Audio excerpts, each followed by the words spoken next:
Welcome to Real Life on the Homestead in Ontario, and I'm Marie. And even though it's beautiful and sunny, it was friggin' cold last night. And I've still got to do that freezer clean out I've been working on. Remember, this time of year, I shut down the freezer down by the barn. So I take anything that can be canned and I can it. Well, today I'm going to show you how I make my chicken stock. I know that there's tons of videos out there how to make stock, how to make broth, and they're all great. And everybody has their own style, and that's what we want. People should do what they're comfortable doing and how they enjoy their the flavors of their stock. Now, I do add vegetables to my stock. Sometimes I don't. But today, because it is freezer clean out, I'm going to include some of the vegetables I'm coming across as well. I do stock in the Instant Pot regularly. But today I'm going to put about, I'd say 10 chicken carcasses, plus feet, plus heads, plus vegetables. So I'm using the roaster for this, just because it's like, I think it's a 16 quart. So it's going to fit a lot more, and that's what I want. I want to do as much as I can, as quickly as I can. I'll be cooking it through today, removing the chicken, and then doing the bones overnight, and tomorrow I'll can up the stock. Well, I'm doing this outside. Number one, it's counter space. Gotta do the best I can do with what I got. And I am trying to figure out where to put my lid. So I am using my oven roaster, electric oven roaster that is. And just see in here. I've already got some carcasses in there and some celery, but I am going to go through everything I'm throwing in. Everybody does their stock a different way. It's just I'm sharing what I do. Now, what I do is I usually have my chicken backs, because when I part out my chickens, I keep the backs with some skin on them. I always include a few feet and the head. And the reason I do that is the collagen is so fantastic that I want to make sure that we use those. So I've got right now, quite a few in here. My bags of carcasses are usually 2 chickens. That's how I usually bag them up. So I'm right now at about 10 chickens in here. I am going to add some extra chicken feet. And I save these when I harvest my chickens. You have to see this. The dogs are hanging out because I'm going to try to get you to see this. They know how healthy these things are. Prince, you going to sit nice? Oh, look who's here. Surprise, surprise. Okay, guys. Go ahead. Go play somewhere else and have those. Heidi, take it away. Take it away from here. They know how good they are for them as well. So let's just continue on here. So I'm going to add a bunch of the chicken feet in addition to the ones I had already packed, because that collagen is not only healthy, it helps the stock get gelatinous. Well, that one there is going to be for the third dog, Jersey, who's not here right now. I've got a few more carcasses in the freezer and another bag of feet. So I'm going to make sure that all of these fit in here. Now these feet, when I harvested the chicken, I already cleaned them and skinned them. And they're good to be in here. Another thing I got out of the freezer was some pieces of celery. When I have celery that doesn't look great, I just chop it up and put it in the freezer. And that way I can use it for stocks and it doesn't go to waste. My stocks are usually a don't waste system. You know when you clean up your leeks and you have the top pieces and they're not very nice? Well, I wash them, dry them, and also freeze them for my stocks. Yes, this pot is getting full, but the truth is, as it thaws, it will fit in here a lot better. I had a bag of chopped parsnip, so I'm throwing that in as well. Now, you don't have to add any of these veggies. I'm just doing the freezer clean out, and all these things will give the stock nicer flavor. That's not for you, Heidi. That one is going to be for Jersey. Don't even think about it. Now, this is a bag of onions.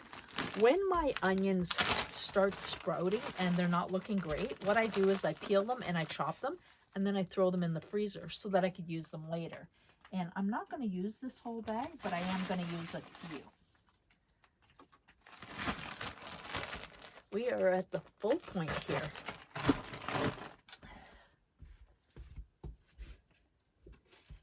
Few more things I add. I like to add bay leaf.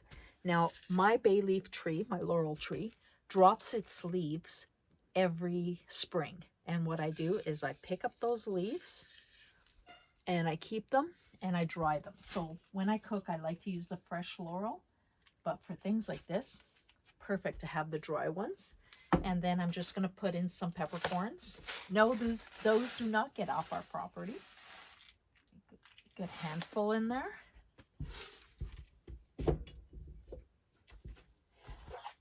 I do salt my stock. I know a lot of people don't. I like salting it, and I'm using my pink Himalayan salt.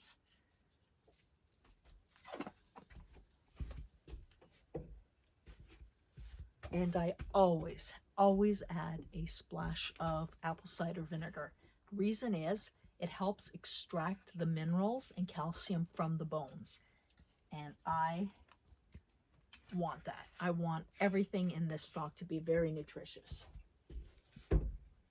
No, that's not for you. Go away. Jersey, come get a treat. Go away. You've already had yours. Go. I don't have any more for you. Jersey, come get your treat, because the other guys are going to steal it. There she goes. Okay, so here we are. I've already had put water in here. We're pretty full. I'm setting this, because it is cold outside, I'm going to set it to 400. Normally I do it at about 350. And I'm going to let this go. Because the carcasses are frozen, it'll be a good 6 hours before the meat is cooked. I'm going to pluck the meat off these bones and show you how I make a carnivore, go away guys, a carnivore tortilla or taco shell. And then I'm going to let these bones simmer overnight, and I will can up this broth tomorrow. And then I'll start a new batch because I have more carcasses in the freezer. Now let's let this defrost and warm up, and I'll check in about 3 hours, see how we're doing.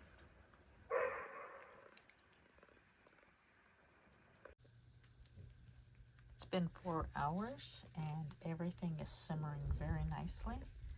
Within about an hour, I'll pull out all the chicken, pluck it off the bones, and then put the bones back in for the evening. I've now lowered the temperature to 350, and then the bones go back in and we continue to make our stock. I think I'll drop the temperature to about 150 overnight. Well, it's a very frosty morning, but our stock is ready to be strained. So I just want to show you what I'm working on here. Our broth has been simmering all night at 150. Get this close so that you can actually see what I'm working on here. I use stainless steel pails, and I love these. They are a standby for me. I use them for meat processing. I use them for batch cooking. They're great. I then place a stainless steel colander in there. I'm gonna get this as close to my pot as possible. And what I'm going to do is strain out through the colander to catch as much of the bones, meats, any veggies that were left. I want to strain those off. And this, I'm just going to throw in the chicken yard. They will pick it absolutely clean. And then once I'm done straining all the big pieces out, I'm going to strain the broth. And that I'll do through a fine mesh sieve rather than this giant colander. This is more to just basically catch all the big pieces. And I'm going to throw them into another bucket there to take out to the chicken yard. So let me get through this and I will show you my next step. We did put apple cider vinegar in here. There's absolutely zero flavor of the vinegar in here, so no worries.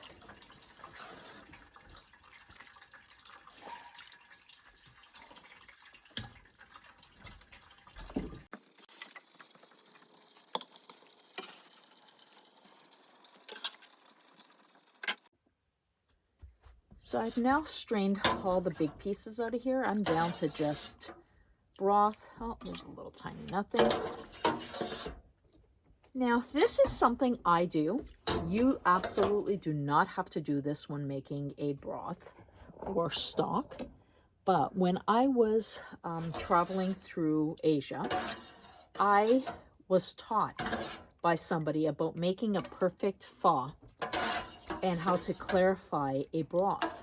And what they do is once you get to this point, before you do your final strain, you just beat up a couple of egg whites with some water and pour it into your broth. And then you let this simmer for about 10 minutes after doing this. What it does is the proteins help collect some of those little impurities. And when you do that final strain, you've collected those. So I am now doing it. Well, the sun's coming out and it's getting a lot warmer, thank goodness. Still need the sweatshirt though, it's quite chilly. The chicken stock is now just ready to strain. I'm going to show you a couple of tricks that I do when I strain this. Remember, there's no bones, no vegetables, everything's out of there. So it's just the chicken stock that I want to strain into a pail, and then I'm going to take it in the house and put it into jars for canning.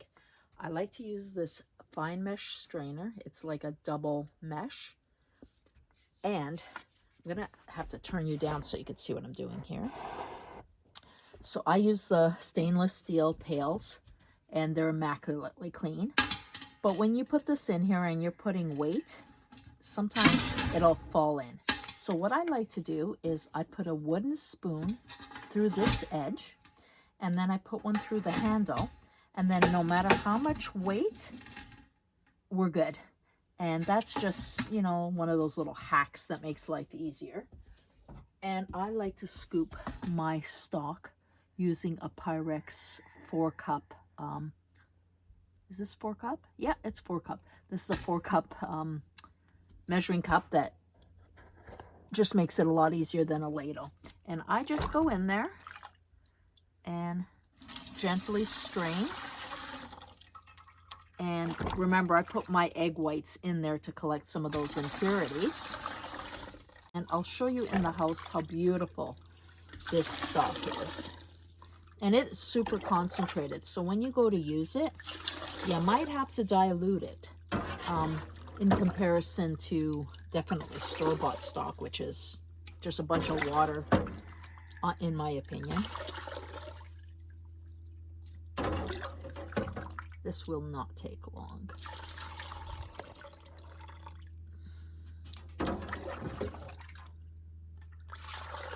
And I don't want to make it too heavy for myself, so I'm going to get another pail.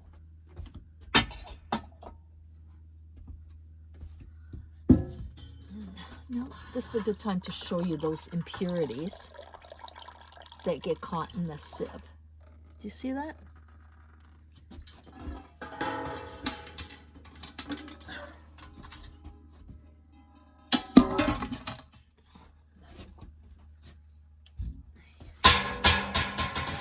Yes, the puppies are gone right now because we know that they would be all over here.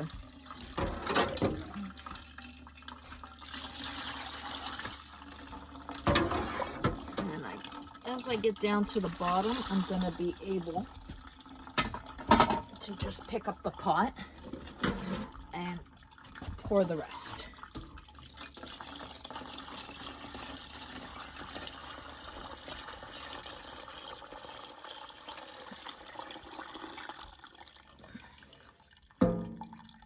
Bones in there, And I am going to rinse this out, and then I'm going to actually do a bone broth for my Proper Human Diet playlist, which has absolutely no vegetables. It will be just chicken, feet, heads, and water and some salt.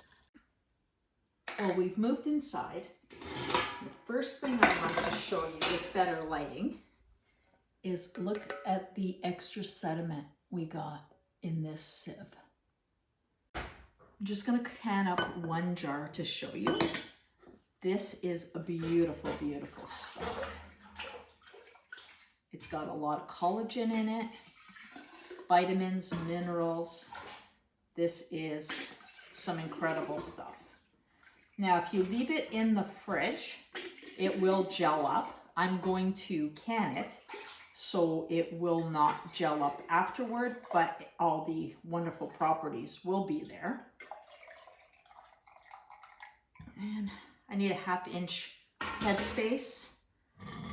And for this, always clean your rims. I'm gonna get my vinegar out, catch my paper towel that just went flying.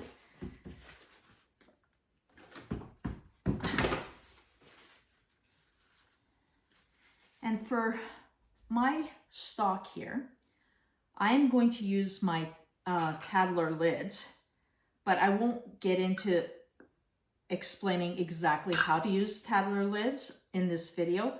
But if you're interested in knowing how to use them effectively, because a lot of people say that they don't work, they absolutely work. You just got to know how to do it. And I will do a video if you're interested. So please comment below and let me know if you're interested. But this is how our stock will look. I'm going to pressure can this at about 11 pounds of pressure for my area. And I'm going to do it for 45 minutes. I'm not going to go through all the steps of canning because this was more about chicken stock, not about canning. You can reference other videos of mine where I have canned stuff. But this is it. If you want to keep some of this stock in the fridge or in the freezer, more like for medicinal purposes where you want that collagen to be at its highest peak, just pour some of this into an ice cube tray and freeze it. And then you can just pop out one of the cubes, throw it in a cup, add some hot water, and have that as a soothing drink when you're not feeling well. But this is nature's medicine for when you're not feeling great in winter. It's not just for cooking. So I'm going to can these up, and that's it for today. Make sure you live your best life, and please remember to subscribe to our channel, share it with your friends, and always comment. I like to hear what people are thinking about what I'm doing. Not enough to can another jar.